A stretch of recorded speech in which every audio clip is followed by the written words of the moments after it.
बॉलीवुड में सुपरस्टार शब्द हमेशा से एक खास क्लब की तरह रहा है ना? हाँ, जिसके दरवाजे पर लिखा होता था सिर्फ पुरुषों के लिए। बिल्कुल। राजेश खन्ना, अमिताभ बच्चन, मतलब ये वो नाम थे जिनके दम पर इंडस्ट्री चलती थी और चलती है। लेकिन फिर एक ऐसी एक्ट्रेस आई जिन्होंने न सिर्फ उस दरवाजे पर दस्तक दी बल्कि उसे तोड़कर अंदर आ गईं और अपनी एक अलग ही कुर्सी लगा ली। और वो कुर्सी हीरो के बराबर नहीं, कई बार तो उनसे भी ऊंची होती थी। हाँ, उन्हें लेडी अमिताभ का टैग दिया गया, जो अपने आप में ही कितनी बड़ी बात थी। लेकिन सच तो ये है कि वो उससे कहीं ज्यादा थी। वो थी श्रीदेवी। श्रीदेवी। आज हम एक ऐसी कलाकार की कहानी में उतरेंगे जिनकी चमक के पीछे एक गहरा अंधेरा था, एक ऐसी पहेली जिसे शायद ही कोई पूरी तरह समझ पाया। बिल्कुल, आज की हमारी ये गहरी पड़ताल उसी पहेली को सुलझाने की एक कोशिश है। हम बात करेंगे उस श्री अम्मा यंगर अय्यपन की, जिसने 4 साल की उम्र में कैमरे का सामना किया और फिर कभी अपनी जिंदगी को निजी तौर पर जी ही नहीं पाई। हाँ, एक ऐसी सुपरस्टार जिसने भाषा की दीवार तोड़ी, बॉडी शेमिंग का जहर पिया और खामोशी को अपना सबसे बड़ा हथियार बनाया। तो चलिए शुरू करते हैं। कहानी शुरू होती है महज 4 साल की एक बच्ची से। तो सोचिए 4 साल। जिस उम्र में बच्चे खिलौनों से खेलते हैं, उस उम्र में श्रीदेवी तमिलनाडु के गर्म स्टूडियो में वो भारी साड़ियों और मेकअप में काम कर रही थीं। उन्होंने कभी एक सामान्य बचपन जिया ही नहीं, स्कूल नहीं गईं, दोस्त नहीं बनाए। उनकी दुनिया बस सेट के शोर और एक्शन और कट के बीच सिमट कर रह गई थी। और ये बात उनके पूरे व्यक्तित्व को समझने के लिए बहुत जरूरी है। कैसे? जब आपकी पूरी परवरिश एक कंट्रोल्ड माहौल में हो, जहां आपकी मैनेजर आपकी माँ हो, आपकी दोस्त आपकी माँ हो, आपका स्कूल भी वही, तो आप असल दुनिया से कट जाते हैं। इसी ने उस इंट्रोवर्ट श्रीदेवी को जन्म दिया। वो कैमरे पे तो जादूगर नहीं थी, लेकिन असल जिंदगी में लोगों से नजरें मिलाने में भी घबराती थी। क्योंकि उन्होंने कभी वो सामान्य सामाजिक व्यवहार सीखा ही नहीं था। सीखा ही नहीं, बिल्कुल। और बॉलीवुड में आने से पहले ही वो साउथ की बहुत बड़ी स्टार बन चुकी थी। मतलब तमिल, तेलुगु, मलयालम, हर इंडस्ट्री में उनका सिक्का चलता था। लेकिन हिंदी सिनेमा, जिसे हम बॉलीवुड कहते हैं, वो उनके लिए एक बिल्कुल अलग और मुश्किल लड़ाई थी, एक अग्नि परीक्षा जैसी। सही कहा। साल 1983 फिल्म थी हिम्मत वाला। ब्लॉकबस्टर। फिल्म बॉक्स ऑफिस पे सुपरहिट हुई और श्रीदेवी रातों रात एक नेशनल सेंसेशन बन गई। लेकिन इसी के साथ अपमान का एक ऐसा दौर शुरू हुआ जो किसी को भी तोड़ सकता था। और सबसे बड़ी चुनौती थी भाषा। हाँ, उन्हें हिंदी का एक शब्द नहीं आता था। जरा सोचिए उस लड़की के बारे में। वो एक नए शहर में है, एक नई इंडस्ट्री में, और उसे आसपास हो रही कोई बात समझ नहीं आ रही। और सेट पे लोग उनका मजाक उड़ाते थे। पीठ पीछे कहते थे ये मद्रासी लड़की है, सिर्फ नाच सकती है, बोल नहीं सकती। ये सिर्फ मजाक नहीं था, ये उस दौर की बॉलीवुड की एक मानसिकता थी कि साउथ इंडियन एक्टर्स बाहरी हैं। एकदम।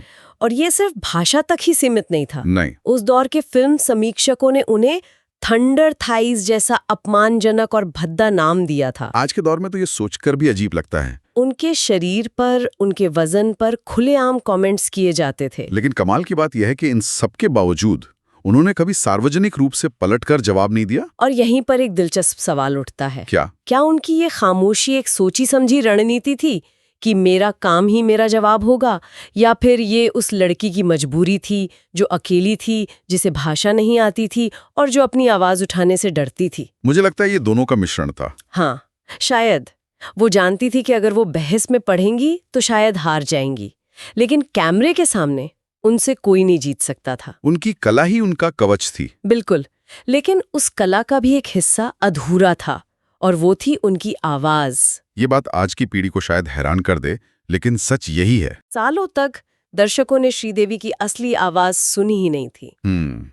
हिम्मत वाला से लेकर नगीना और आखिरी रास्ता जैसी ब्लॉकबस्टर फिल्मों में उनकी आवाज को एक्ट्रेस रेखा या फिर डबिंग आर्टिस्ट नाज डब करती थी। और इसी वजह से उन्हें इंडस्ट्री में एक और नाम मिला, साइलेंट डॉल। हाँ, एक खूबसूरत नाचने वाली गुड़िया जिसकी अपनी कोई आवाज नहीं है। और ये टैग उनके लिए थंडर थाइस से भी ज्यादा चुभने वाला था। क्यों? क्योंकि ये उनके टैलेंट पर सवाल उठा रहा था। हाँ, ये कह रहा था कि वो एक अधूरी कलाकार हैं। बिल्कुल। और फिर आया 1989 में वो मोड़ जिसने सब कुछ बदल दिया। यश चोपड़ा की चांदनी। इस बार श्रीदेवी ने ठान लिया था कि पर्दे पर चेहरा भी उनका होगा और आवाज भी। उन्होंने दिन रात एक करके हिंदी पर काम किया, अपना लहजा सुधारा। और जब फिल्म रिलीज हुई और पहली बार लोगों ने उनकी वो थोड़ी महीन लेकिन दमदार आवाज सुनी, तो वो सिर्फ एक एक्ट्रेस नहीं रही, वो चांदनी बन गई।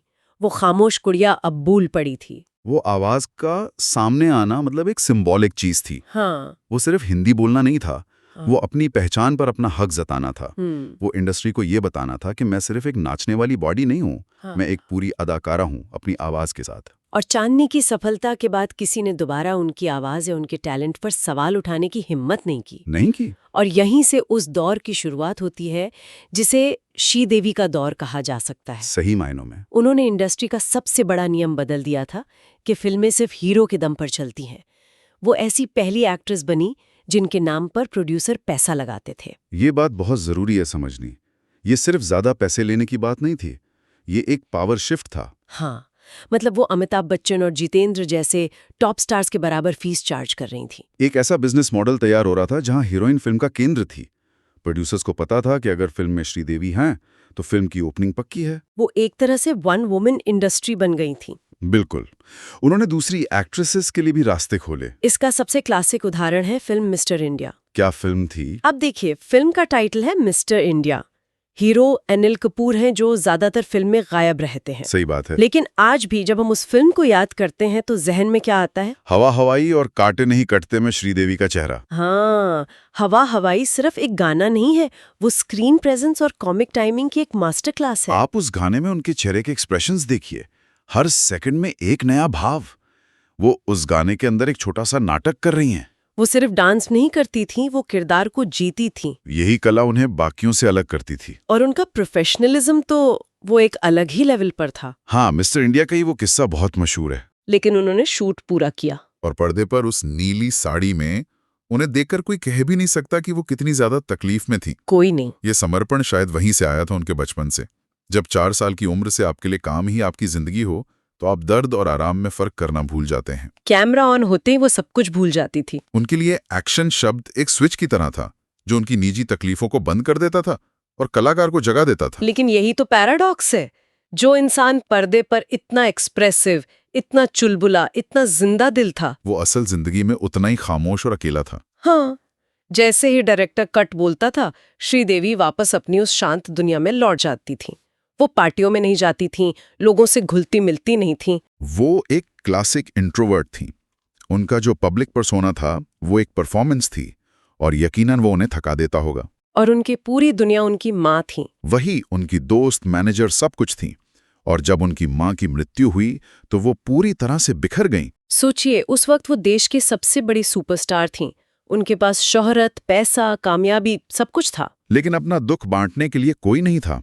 कामयाबी की उस चोटी पर वो बिल्कुल अकेली खड़ी थी। इसके बाद उन्होंने शादी की और करीब 15 साल के लिए फिल्मों से एक लंबा ब्रेक ले लिया। और लोगों ने मान लिया था कि एक शानदार चैप्टर अब खत्म हो चुका है। लेकिन फिर 2012 में उन्होंने वापसी की, फिल्म इंग्लिश विंग्लिश के साथ। और क्या वापसी थी! ये कोई मसाला फिल्म नहीं थी, ये एक बहुत ही संवेदनशील कहानी थी शशि गोडबोले नाम की एक हाउसवाइफ की, जिसे अंग्रेजी ना आने की वजह से उसका अपना परिवार ही नीचा दिखाता है। ये किरदार श्रीदेवी के दिल के बहुत करीब था। ये कहीं ना कहीं उनकी अपनी कहानी थी। बिल्कुल। वो भाषा की वजह से अपमानित होने का दर्द, खुद को साबित करने की लड़ाई, ये सब वो अपनी असल जिंदगी में भी झेल चुकी थी। शायद इसीलिए वो उस किरदार को इतने बेहतरीन तरीके से निभा पाईं। उन्होंने एक बार फिर साबित कर दिया कि एक सच्चा कलाकार कभी रिटायर नहीं होता। और इंग्लिश विंग्लिश ने उन्हें एक नई पीढ़ी से भी जोड़ दिया। लोगों ने देखा कि वो सिर्फ हवा हवाई गर्ल नहीं है, बल्कि एक कितनी मंझी हुई अदाकारा हैं जो बहुत ही कम शब्दों में बहुत कुछ कह सकती हैं। एकदम। लेकिन फिर 24 फरवरी 2018 को दुबई से वो खबर आई जिसने सबको सदमे में डाल दिया। श्रीदेवी नहीं रही। एक ऐसी कलाकार जिसने अपनी पूरी जिंदगी कैमरे के सामने गुजारी, उसकी विदाई भी एक अनसुलझी पहेली की तरह ही हुई। उनकी मौत ने खालीपन छोड़ दिया। वो सिर्फ एक एक्टर नहीं थी, वो एक घटना थी, एक क्रांति। सही कहा। उन्होंने चुप रहकर अपने काम से जवाब देकर पूरी इंडस्ट्री के नियम बदल दिए। उन्होंने साबित किया कि आपको अपनी बात मनवाने के लिए चीखने की जरूरत नहीं है। उन्होंने भाषा की दीवारें गिराईं, एक पुरुष प्रधान इंडस्ट्री में अपनी शर्तों पर राज किया और वो सही मायनों में भारतीय सिनेमा की पहली और शायद आखिरी फीमेल मेगा स्टार बनी। उनकी कहानी हमें एक बड़ा सवाल भी देती है। शोहरत की चकाचौंध के पीछे क्या हमेशा एक गहरा अकेलापन छुपा होता है? क्या एक महान कलाकार होने की कीमत अपनी निजी पहचान खो देना है? ये एक ऐसा सवाल है जिसका जवाब शायद हमें कभी नहीं मिलेगा।